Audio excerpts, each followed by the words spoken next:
Vamos a iniciar nuestro tema. Vayan por favor ahí a su Biblia, ábranla en el Salmo número 85. Vamos a estar estudiando este hermoso salmo.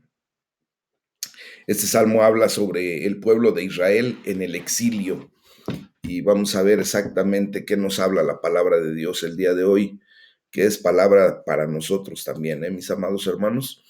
Y justamente como oraba nuestro hermano Mario, este salmo es una oración por avivamiento y restauración. Este salmo también se titula Al músico principal, Salmo para los hijos de Coré. Y recordemos que estos hijos de Coré eran levitas de la familia de Coat. Y para la época de David, tal parece que servían en el aspecto musical de la adoración en el templo, según lo que nos narra el segundo libro de las Crónicas de los Reyes, capítulo 20, versículo 19. Y bueno, quiero decirles que como varios salmos, el Salmo número 85 en algunos aspectos parece encajar en el periodo del regreso de Israel del exilio y en otros aspectos no es así. McLaren señaló, dice que el libro de Nehemías proporciona con precisión un trasfondo que se ajusta al Salmo y ciertamente una parte de la nación había regresado, pero había regresado a una ciudad en ruinas, a un templo caído y a una tierra de luto, donde estaban rodeados de enemigos celosos y muy poderosos. Quiero también comentarles que incluso si este salmo pertenece a un periodo anterior, como por ejemplo al final del reinado del rey Saúl, bueno, pues también el pueblo de Dios se encuentra en ese tipo de lugar de vez en cuando. Y muchas ocasiones nosotros nos encontramos así, ¿verdad? Actualmente. De repente sentimos que estamos en una condición paupérrima, de tristeza, de luto, de congoja, pero este salmo es muy apropiado para estas ocasiones. Y en la primera parte de este salmo vamos a ver acerca de la gratitud por el favor y la restauración de parte de Dios. Y tal parece que el hermano Mario o estudió muy bien este salmo previamente, o el Espíritu Santo, que es lo más seguro, le dio justamente las palabras indicadas en la oración inicial, porque hay que tener gratitud a Dios por todo lo que Él ha hecho, por cuanto ha restaurado ya en nuestras vidas y por cuanto va a seguir haciendo. Vamos a tener gratitud por el favor de Dios, vamos a tener gratitud porque justamente entre los versículos 1 y 2 se nos enseña cómo el pueblo de Dios es traído de vuelta del cautiverio, es sacado del cautiverio, pero también es sacado del pecado. Y el Señor nos ha sacado justamente del cautiverio del pecado, ¿verdad? Y bueno, pues vamos a leer la bendita palabra de Dios. Y dice la palabra: fuiste propicio a tu tierra, oh Jehová, volviste la cautividad de Jacob, perdonaste la iniquidad de tu pueblo, todos los pecados de ellos cubriste, Selah. Vemos aquí cómo el salmista encuentra alivio, un gran alivio, mis amados hermanos, en el cuidado de Dios por su tierra. Y es por eso que hace esa declaración tan hermosa: fuiste propicio a tu tierra. Que el Señor sea propicio a nuestras vidas en todo momento, ¿verdad? Porque justamente es el cuidado que Dios nos dispensa cuando Él es propicio a nuestras vidas. Fíjense, en aquel momento en particular, el territorio de Israel es llamado la tierra de Dios, tu tierra, justamente así lo describe el salmista. Y la Biblia entiende que toda la tierra pues pertenece al Señor. De hecho, el Salmo 24, versículo 1 así nos lo enseña, que del Señor es la tierra y todo cuanto en ella hay. Y sin embargo, pues también hay una manera innegable en la que el pueblo de Israel es su posesión especial. Y Dios tiene una consideración especial por su tierra, ¿no? Eh, Recordemos que esto es extensivo ahora para nosotros. En Cristo Jesús nosotros, al ser el pueblo adquirido a precio de sangre por el Señor Jesús, pues venimos a ser ya parte del pueblo adquirido por Dios. nación santa, ¿verdad? Somos ahora la posesión especial de Dios y ahora también nos considera dentro de el linaje de su tierra. Y entonces este salmo llega perfectamente bien a nuestras vidas en momentos muy especiales.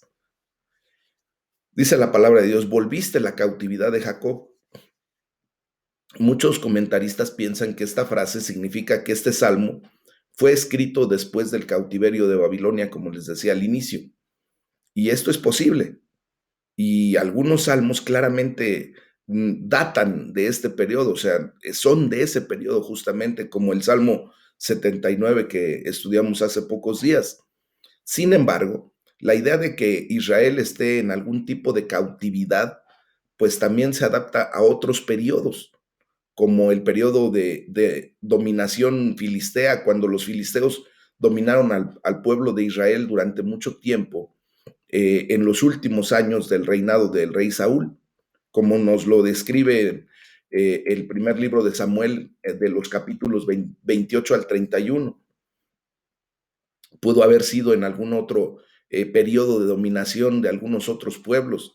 Recuerden que el pueblo judío, el pueblo israelita constantemente estaba bajo asedio de muchas naciones que vivían alrededor de ellos, ¿verdad?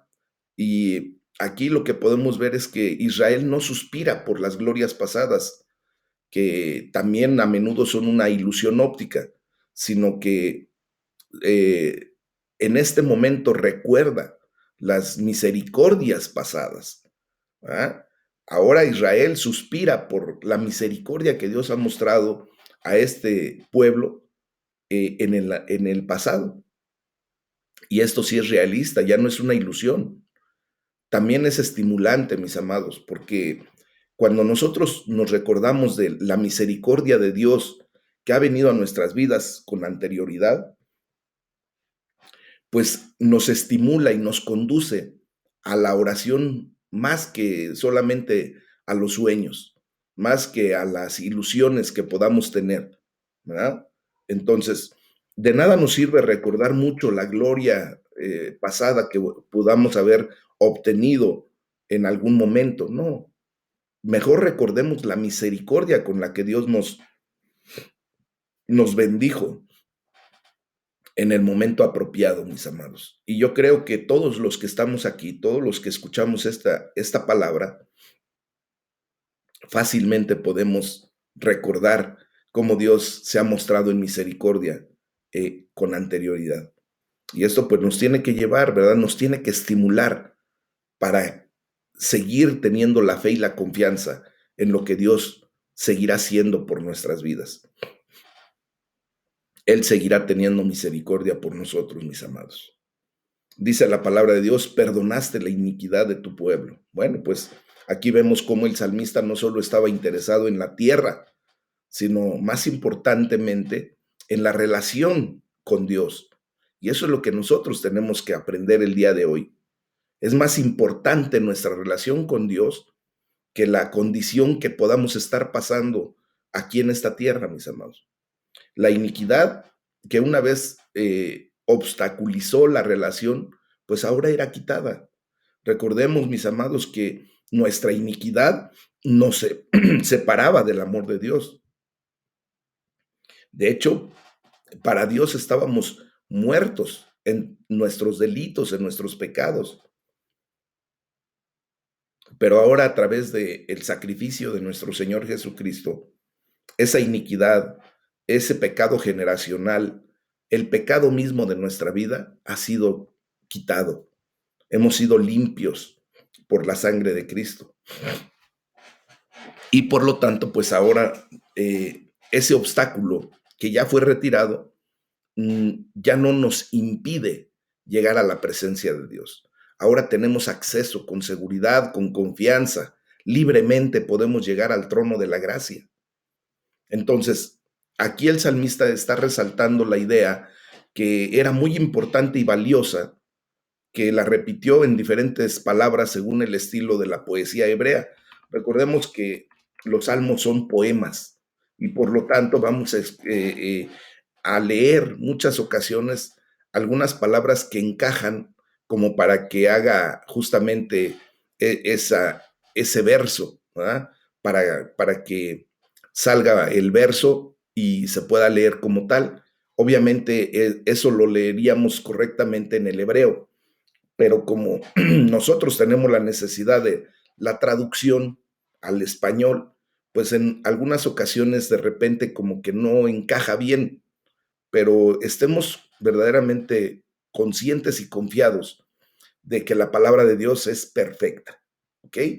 Que ya sea que nosotros podamos leerla como un verso y que rime perfectamente bien o que no, de todos modos debemos comprender que el estilo de la poesía hebrea, si lo pudiéramos leer, si supiéramos, ¿verdad? Leer, un día el Señor nos va a dar esa bendición de poder entender bien el hebreo y hasta leerlo, si no en este mundo, en el venidero, y vamos a escuchar qué hermoso era el poder declarar estos cánticos, estos versos de una manera correcta.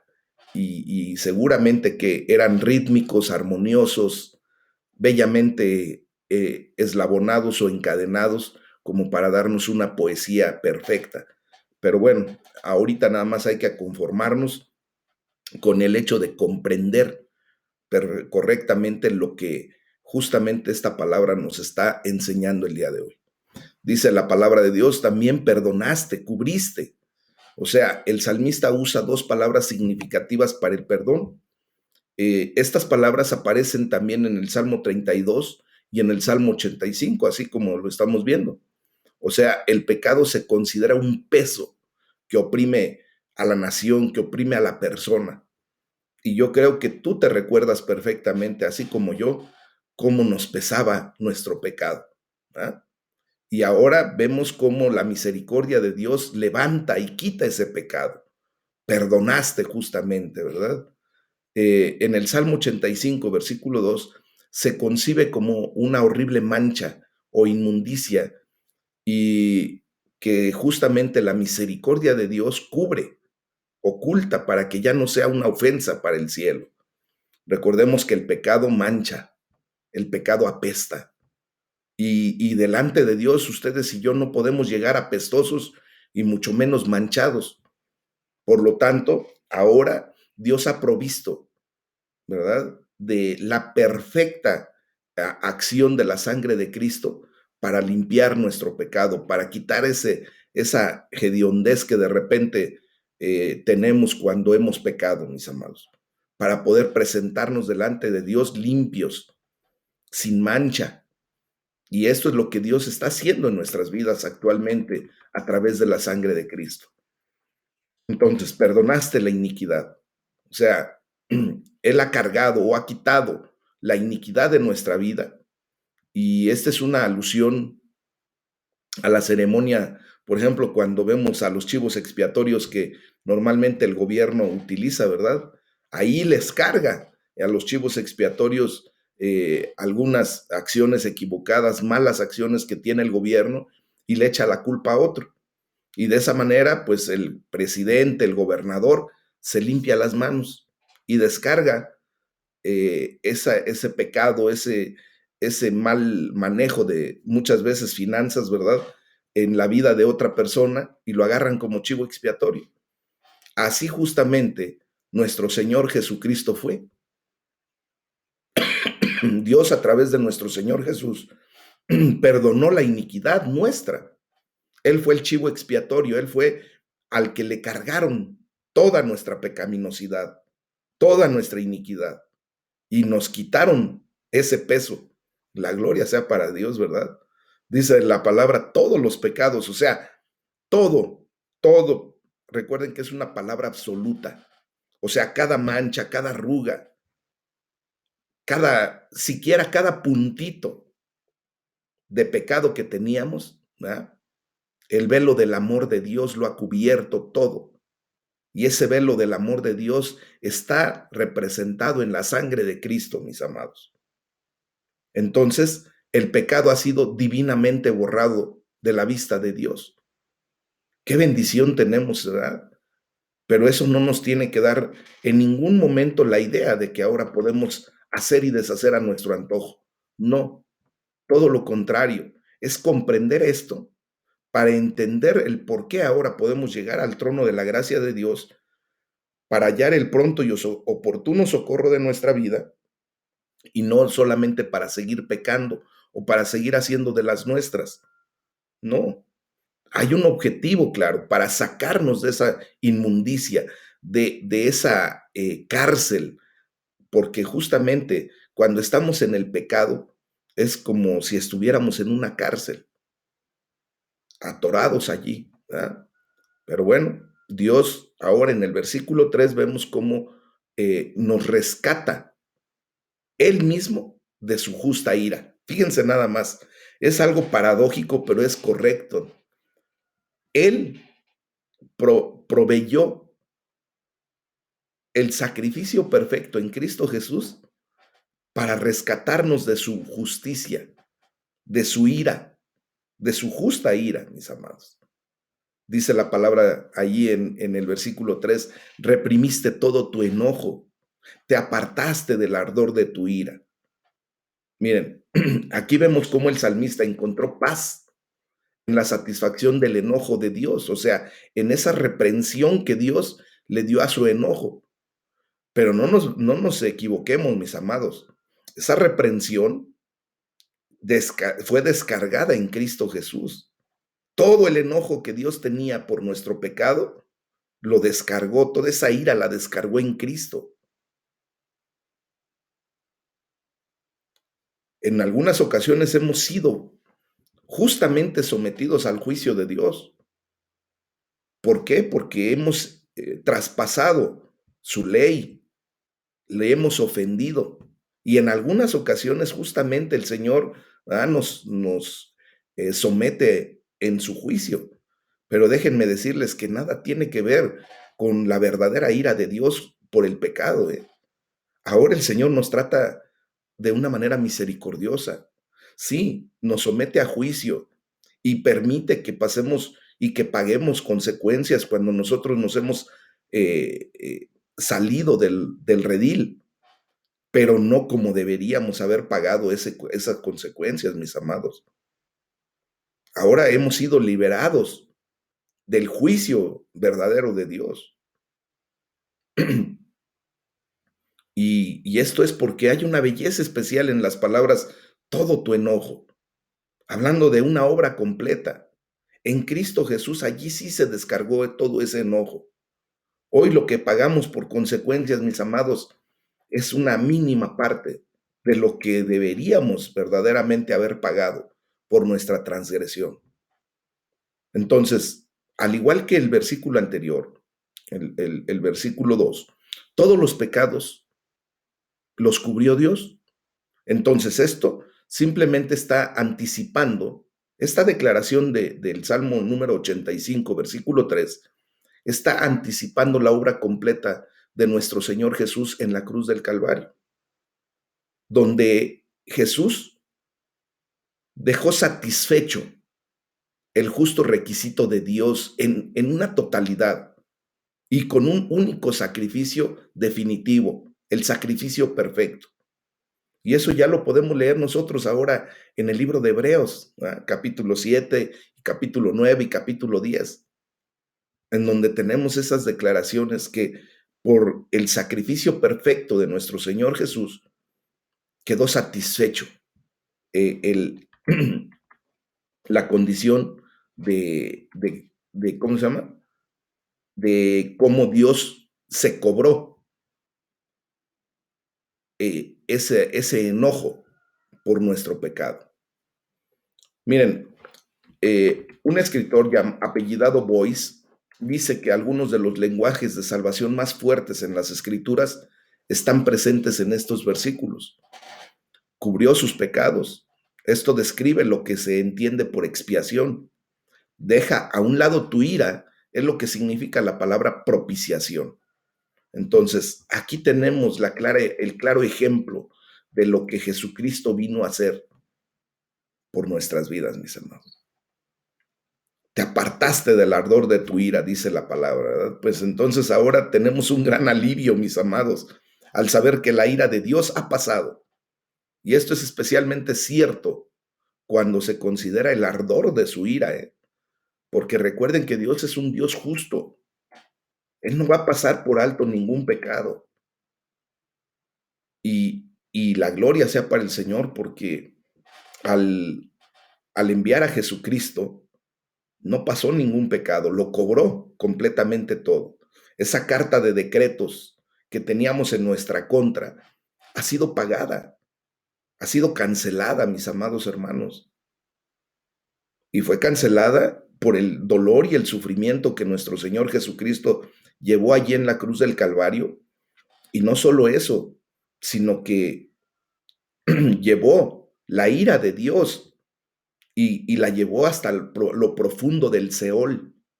Hasta allí llevó nuestro pecado, para que Dios nunca más se volviera a acordar de él. El grave problema es que luego nosotros somos los que nos acordamos y no nos acordamos como solamente para decir, Señor, gracias, sino que muchas veces nos acordamos para regresar otra vez a ese mundo de pecado. Hoy en el nombre de Jesús, mis amados, tenemos que ir hacia adelante. Dejemos el pasado en donde corresponde. A Dios ya se le olvidó tu pecado, ya lo cobró, ya descargó su ira completamente. No traigas a tu memoria, no traigas a tu condición nuevamente ese pecado, porque entonces volverías a traer la ira de Dios para con tu vida. Ahí está el problema, ahí está el punto esencial de el por qué debemos dejar atrás nuestra vida pecaminosa. Del por qué, por ejemplo, la esposa de Lot se convierte en estatua de sal, porque volteó a ver su pasado y eso simplemente la condujo a regresar a su ignominia, a su condición pecaminosa. Y es por eso que Dios vuelve a cargar allí su ira y ella simplemente se convierte en estatua de sal. No nos convirtamos en eso, mis amados. Amén. Bueno, ya en la segunda parte de este salmo hay una oración por el favor continuo y por la petición de la restauración del pueblo, de la ciudad, de lo que estaban viviendo en ese momento. Y pues esto también nos queda a nosotros. Tenemos que ser restaurados. Tenemos la necesidad del favor continuo de Dios en nuestras vidas. Y entonces entre los versículos 4 y 5, pues hay una oración por restauración. Y veamos lo que dice la bendita palabra de Dios. Dice la palabra: restáuranos, oh Dios de nuestra salvación, y haz cesar tu ira de sobre nosotros. ¿Estarás enojado contra nosotros para siempre? ¿Extenderás tu ira de generación en generación? Bueno, pues aquí vemos cómo el salmista comienza agradeciendo a Dios por su regreso, por el regreso del pueblo, ¿verdad? Y la restauración. Y por eso le dice, restáuranos, oh Dios de nuestra salvación, reconociendo a ese Jehová de los ejércitos como el propiciador de su restauración, de su salvación. Entonces, a la luz de esta bondad, de lo que vivieron en el pasado, de lo que han vivido en el pasado, pues el salmista ahora está haciendo una plegaria por una restauración continua, constante y presente. ¿Por qué? Pues porque desgraciadamente como seres humanos, mis amados, siempre vamos a estar en la condición de que mientras estemos en este cuerpo físico pecaminoso, pues vamos a necesitar de la restauración continua y presente, de la salvación, de que Dios nos limpie constantemente, ¿verdad? La pregunta de ¿estarás enojado contra nosotros para siempre? Pues en este versículo, en el anterior, en el versículo 3, ¿verdad? El salmista le agradeció a Dios por haber apartado el ardor de su ira. Y esa obra en el pasado fue la base ahora de esta oración de los versículos 4 y 5. Lo que le está diciendo el salmista: Señor, por favor, hazlo de nuevo. Hazlo de nuevo, ya no estés enojado con nosotros para siempre. Creo que esta es una oración que nos viene perfectamente bien en estos tiempos, mis amados. Recordemos lo que en el pasado el Señor ha hecho y que sea esa la base, el cimiento para declarar, Señor, por favor hazlo de nuevo. Vuelve a restaurarnos, vuelve a limpiar nuestra vida. Y entonces, ahora sí viene una oración por el avivamiento. Damos el versículo 6 y 7 y dice la palabra, ¿no volverás a darnos vida para que tu pueblo se regocije en ti? Muéstranos, oh Dios, tu misericordia y danos tu salvación. Entonces, esta es una oración sencilla, pero muy maravillosa por un avivamiento. ¿No volverás a darnos vida, Señor? O sea, nosotros tenemos que reconocer, mis amados hermanos, que el avivamiento no es obra de nosotros como hombres, no es obra del hombre, sino que es la obra de Dios. Recordemos que nosotros estábamos muertos en nuestros delitos y pecados, y el Señor fue el único, a través de su Espíritu Santo, que nos convence de pecado, de juicio y de justicia, y nos trae a la vida nueva, a un nuevo nacimiento en Cristo Jesús. De modo que si alguno está en Cristo, nueva criatura es. Las cosas viejas pasaron y todas ahora son hechas nuevas. Esto es un avivamiento, es un resurgir, es un salir de la condición crítica en la que nos encontrábamos por nuestro pecado a la bendición de la salvación y vida eterna. Mis amados, lo único que sí les quiero hacer hincapié en es que también debemos reconocer que nosotros, tú y yo, podemos y debemos orar por avivamiento y orar con una expectación piadosa de lo que Dios va a hacer en nuestra vida y en la vida de muchas personas que vendrán a los pies de Cristo. Y esta oración por el avivamiento, mis amados, implica que la gente estuvo viva alguna vez y que en algún momento, en algún sentido espiritual, murió y ahora necesita que se le dé vida espiritual nuevamente. Esto es lo que la iglesia casi siempre necesita. Y es así como vienen los avivamientos. Nosotros estamos viendo que la iglesia de Jesucristo ha sufrido de verdad una gran situación en donde muchos hermanos, por este periodo de pandemia y por muchas otras cosas, se han alejado de los pies de Cristo. Eh, y tal parece que no pretenden regresar. Se han dejado engañar por el enemigo y tal parece que estuvieran muertos nuevamente. Hoy más que nunca necesitamos, mis amados hermanos, que venga un avivamiento. Hoy les voy a pedir en el nombre de Jesús a ustedes que están en este seminario, porque obviamente Dios los ha llamado con un propósito, a que tengamos en consideración de recordar a aquellos hermanos que estuvieron con nosotros y que se han ido, y no a los que se han ido a otras iglesias, sino a los que se han ido de la presencia de Dios, que se han eh, distraído en el camino, que se han alejado del camino de Dios.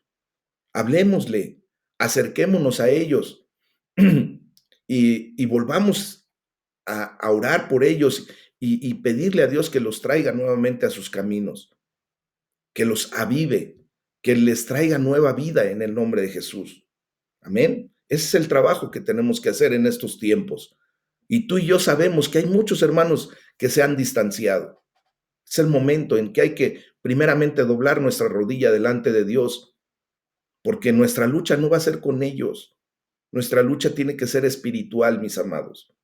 Y en el momento en que oramos a Dios por ese reavivamiento, el Señor en su misericordia los traerá a sus pies nuevamente. Amén. Fíjense que el contexto de lo que estamos leyendo nos dice cuándo orar por avivamiento. Fíjense, debemos orar por avivamiento cuando recordemos las grandes cosas que Dios ha hecho en el pasado, como en los versículos del 1 al 3 de este Salmo 85.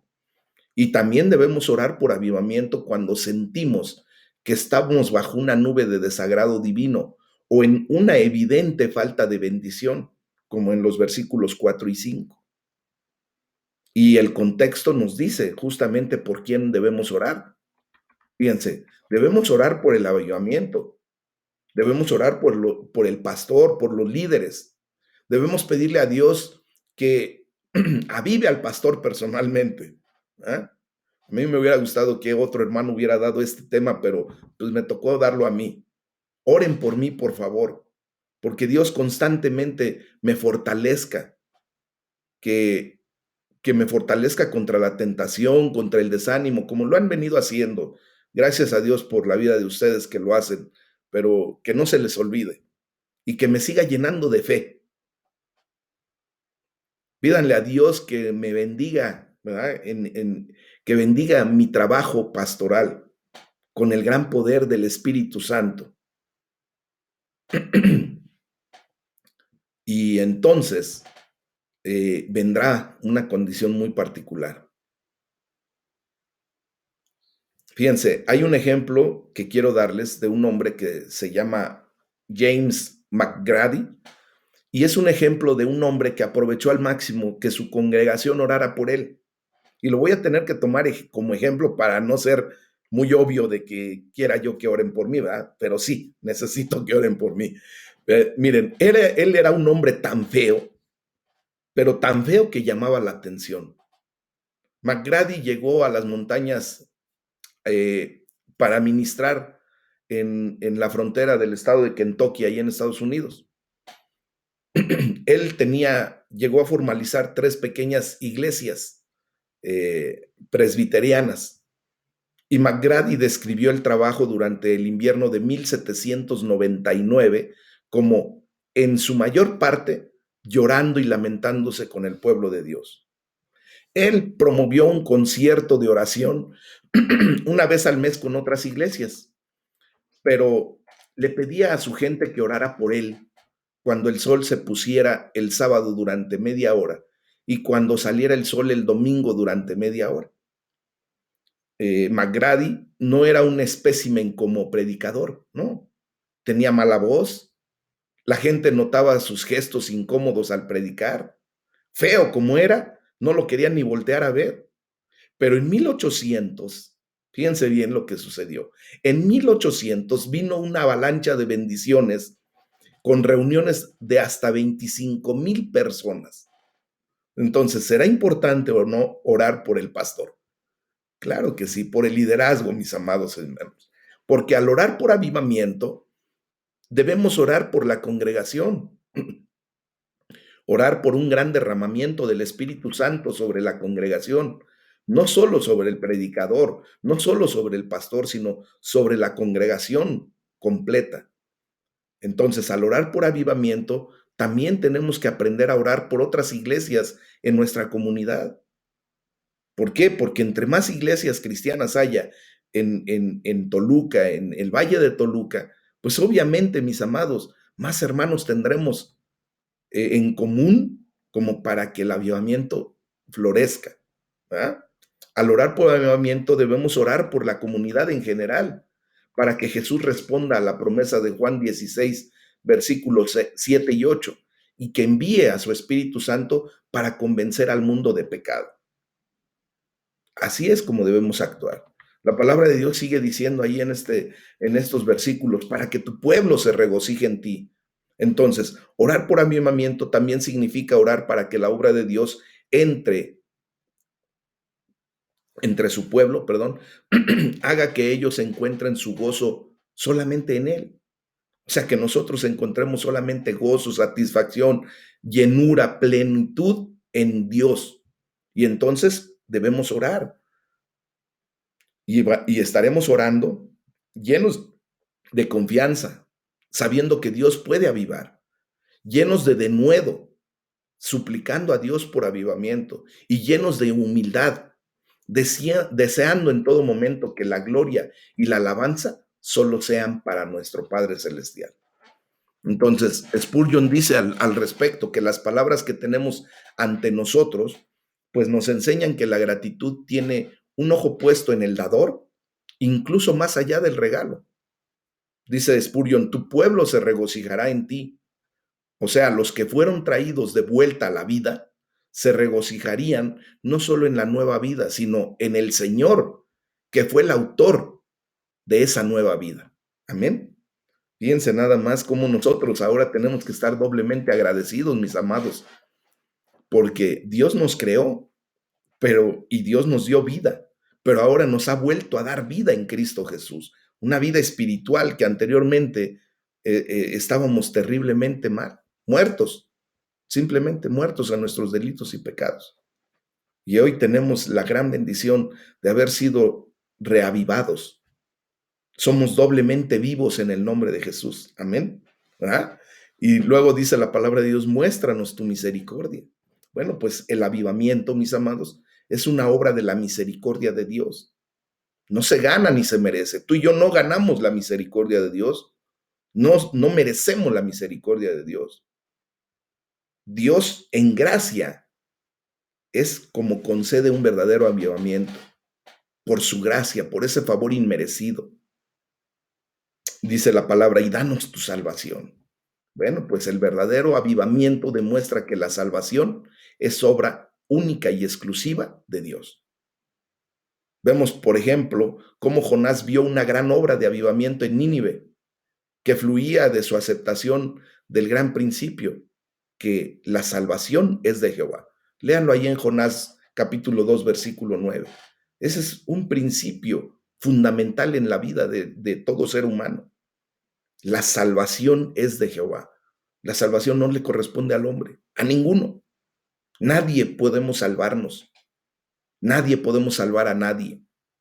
Solamente Jehová de los ejércitos es el que puede salvar nuestra vida. Y lo hizo a través de su Hijo Jesucristo. Amén. Bueno, esto nos lleva a la tercera parte de este hermoso salmo. Y aquí en la tercera parte se nos muestra acerca de la confianza en la respuesta de Dios. Entre los versículos 8 y 9 se nos llama a escuchar la palabra de paz que viene de Dios. Amén. Y dice la palabra, escucharé lo que hablará Jehová Dios, porque hablará paz a su pueblo y a sus santos, para que no se vuelvan a la locura. Ciertamente cercana está su salvación a los que le temen, para que habite la gloria en nuestra tierra. Mis amados, en la última sección de este salmo, el salmista expresó su misión y entrega completa, total a Dios. Por eso dice, escucharé lo que hablará Jehová Dios. Y esta es la actitud apropiada del creyente que ora por avivamiento. Esta actitud es la de rendirse completamente a la autoridad de la palabra de Dios. Para nosotros, gracias al Señor, que hemos comprendido que la palabra de Dios es nuestra autoridad máxima aquí. Es a través de la palabra como Dios nos guía a la verdad, a la justicia. Y obviamente, pues ahora, en estos tiempos de la gracia, pues apoyada por el Espíritu Santo de Dios, que vive en nuestro corazón. ¿Ah? Tenemos una bendición mayor, mis amados. En aquellos tiempos, el pueblo de Israel, mis amados, pues solamente tenían el Talmud, que era pues prácticamente la enseñanza verbal que venía de boca en boca. Tenían parte de lo que es la Biblia, tenían la Torá, que es la base fundamental de toda la palabra, ¿verdad? Los 5 libros de la ley, el Pentateuco. Tenían algunos libros ya, como el libro de Job, pero todavía estaba inconclusa. El Señor seguía trabajando en ese sentido. Pero ahora que ya se ha concluido la palabra de Dios, que Dios nos la ha entregado a través de esos hermosos 66 libros, 39 de los cuales son del Antiguo Testamento, 27 del Nuevo Testamento. Mis amados, ahora tenemos la gran bendición de tener esta obra compilada para bendición nuestra y al Espíritu Santo a favor nuestro. Entonces, ¿qué nos queda hacer?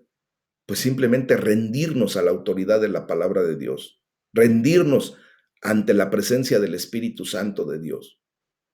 Y esa es la actitud apropiada cuando queremos orar por el avivamiento. Porque de otra manera, mis amados, no vamos a poder verdaderamente experimentar esto. ¿Ok?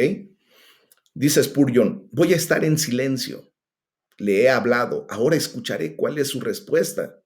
Mantendré mi oído atento para escuchar su voz. Oh, sí, mis queridos oyentes, dice Spurgeon, cuando estén dispuestos a escuchar a Dios, habrá buenos tiempos para ustedes. Mi pregunta para ti el día de hoy, ¿estás dispuesto, estás dispuesta a seguir escuchando la voz de Dios? Sí, pues yo te aseguro, no por lo que yo pueda decir o por lo que yo pueda hacer, no, por lo que la palabra de Dios dice, que habrá buenos tiempos para ti a partir de estos momentos. Amén. Porque la palabra de Dios viene como un bálsamo, como un refresco para nuestras vidas, para estos buenos tiempos que nos esperan en el nombre de Jesús. Amén. Dice la palabra, ¿por qué? Porque Él hablará paz para nuestra vida. El salmista confiaba en la bondad de Dios y en que Dios hablará paz a su humilde y rendido pueblo y a sus santos. Y ahí estamos ustedes y yo. El Evangelio es, en consecuencia, denominado por el apóstol Pedro como la palabra que Dios envió a los hijos de Israel, predicando la paz por Jesucristo.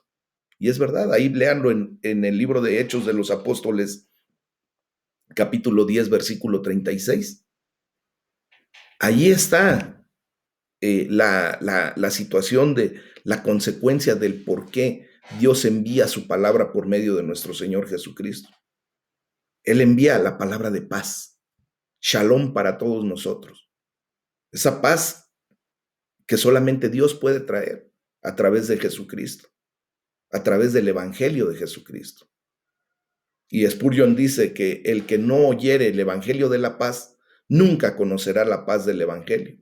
Si no escuchas al Espíritu Santo cuando te advierte de tu pecado, pues tampoco lo escucharás revelar la paz que viene a través del perdón de tu pecado.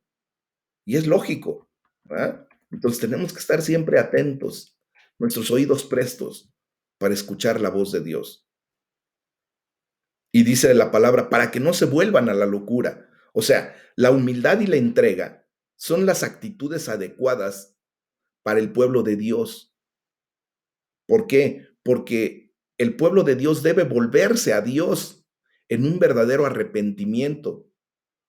De lo contrario, se puede volver a la locura, otra vez al fracaso, otra vez al pecado, otra vez a la caída, otra vez a la muerte espiritual. No debemos volvernos a la locura, hermanos. Debemos mejor volvernos a Dios en un verdadero arrepentimiento, en un teshuvá. Amén. Dice la palabra, ciertamente cercana está su salvación a los que le temen. Entonces, el humilde y rendido pueblo de Dios disfruta de la cercanía de su salvación. Mientras Dios se mueve entre su pueblo de esta manera, pues ahora vemos cómo morará la gloria de Dios en nuestra tierra. Cuando nosotros venimos humildemente rendidos a los pies de Cristo, la gloria de Dios se muestra de una manera excepcional. Ayer en el devocional de en la noche, nuestra hermana nos compartía de cómo Dios puede sanar nuestra tierra. Solamente si nos humillamos, solamente si vemos realmente el contexto de lo que el versículo 14 del segundo libro de las Crónicas, capítulo 7, nos da. Si se humillara mi pueblo, sobre el cual mi nombre es invocado, yo traería sanidad a su tierra, sanaré su tierra. Mis amados, nosotros tenemos que humillarnos delante del Rey, rendirnos ante Él, y vamos a ver la gloria de Dios en nuestra vida, en la vida de nuestra familia, en la vida de nuestra sociedad, en la vida de nuestra tierra. Y tenemos que enseñarle a muchos. Es por eso la petición del avivamiento. Tenemos que enseñarle a muchos esta gran necesidad que tenemos de humillarnos como pueblo delante de Dios, quitar la idolatría, quitar el pecado de la nación, porque solamente así el Señor vendrá a sanar nuestra tierra. Y veremos la gloria de Dios un día, eso se los aseguro, mis amados. Porque ya en el versículo del 10 al 13 se nos da la buena justicia de Dios. Y dice la palabra, la misericordia y la verdad se encontraron. Fíjense cómo se encuentra la misericordia y la verdad de Dios. ¡Pum! Dice, la justicia y la paz se besaron. La verdad brotará de la tierra y la justicia mirará desde los cielos. Jehová dará también el bien y nuestra tierra dará su fruto. La justicia irá delante de él y sus pasos nos pondrá por camino. Mis amados, vemos cómo esto en términos muy hermosos, bien poéticos, ¿verdad?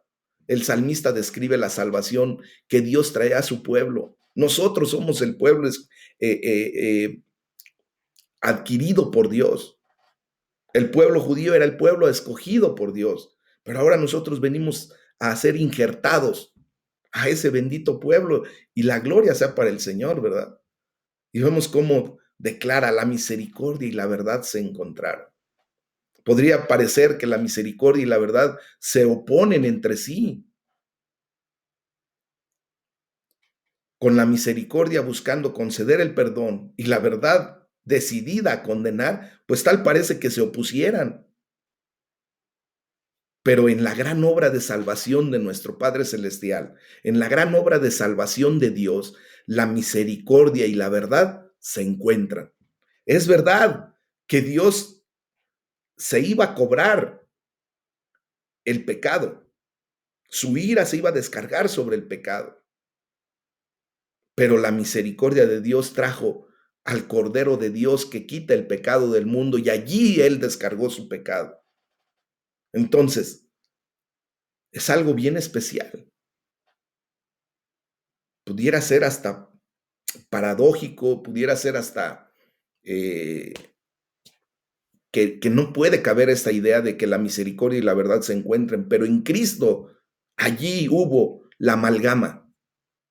Es como si dijéramos, el agua y el aceite no se mezclan, y es verdad, pero cuando utilizamos un agente saponificador, hay la unión del agua y el aceite. Pónganle tantito jabón, que es el agente saponificador, a el agua, y le ponen el aceite y van a ver si sí o no se juntan, se disuelven. Pues justamente Jesucristo vino a hacer esto entre la misericordia y la verdad que no se podían juntar, pero que Él provocó que se encontraran. Entonces, la palabra traducida aquí como misericordia, recordemos que es la gran palabra hebrea, Gesed. Esa ya la hemos declarado, la hemos estudiado, que a menudo tiene la idea de gracia o amor leal. Y este versículo puede haber sido la inspiración de lo que Juan, el apóstol Juan, escribió más tarde, cuando escribió allí en Juan 1:14, y aquel verbo fue hecho carne y habitó entre nosotros y vimos su gloria, gloria como del unigénito del Padre, lleno de gracia y de verdad. Y luego en el versículo 17 de Juan 1 también dice, pues la ley por medio de Moisés fue dada, pero la gracia y la verdad vinieron por medio de Jesucristo. Entonces, mis amados hermanos, Jesucristo es el único que puede provocar que la gracia, la misericordia y la verdad se encuentren. Y luego bien vemos otra descripción hermosa, ¿no? La justicia y la paz se besaron. Recordemos que es un poema, ¿verdad? Y un poema nos permite que algo subjetivo se puedan encontrar como si fuera algo objetivo. La justicia y la paz se besaron, dice. Pues así como la misericordia y la verdad se encuentran, pues así la justicia y la paz se saludan cálidamente. Podría parecer que la justicia pues nos condenaría e impediría que el shalom, la paz de Dios, nos alcanzara alguna vez. Bueno, pues en la gran obra de salvación de Dios, a través de nuestro Señor Jesucristo, su justicia y su paz, ahora son los mejores amigos. Imagínense nada más cómo debemos de llegar a comprender el acto redentor de nuestro Señor Jesucristo. Horn hace un comentario y dice, estos cuatro atributos divinos se separaron en la caída de Adán y se volvieron a encontrar en el nacimiento de Cristo. La misericordia siempre estaba inclinada a salvar al hombre y la paz no podía ser su enemiga, pero la verdad exigía la ejecución de la amenaza de la ira de Dios. ¿Por qué? Porque dice la palabra que el alma que pecare, esa morirá. Y la justicia no podía dejar de dar a cada uno lo que se merecía, lo que le correspondía. Y ahora en Cristo todo esto se une en el gran amor de Dios. ¿Nos damos cuenta de esta verdad, mis amados? Dice Clark, ahora, ¿dónde se encontraron estos? En Cristo. En Cristo Jesús se encontraron estas cuatro. ¿Y cuándo se reconciliaron? Estos cuatro elementos. Bueno, pues cuando Cristo derramó su sangre, derramó su vida en el Calvario, en la cruz del Calvario. Mis amados, vemos después cómo Pablo, el apóstol Pablo, expresó esta idea ahí en Romanos 3:26. Dice, a fin de que Él sea el justo y el que justifica al que es de la fe de Jesús. Entonces, vemos que en la cruz Dios demostró su justicia al ofrecer al hombre la justificación. O sea, dio un veredicto legal de no culpable al permanecer completamente justo, porque la justa pena del pecado había sido pagada en la cruz. Romanos 3:23 que dice, porque la paga del pecado es muerte. Romanos 3:23 dice, por cuanto todos pecaron, están destituidos de la gloria de Dios. Y Romanos 6:23 ahora sí dice, porque la paga del pecado es muerte. Pero la gloria sea para el Señor, porque a continuación dice, mas la dádiva de Dios es vida eterna en Cristo Jesús, Señor nuestro. Entonces, Dios solo podía ser justo y enviar a todo pecador culpable al infierno, como lo haría un juez justo.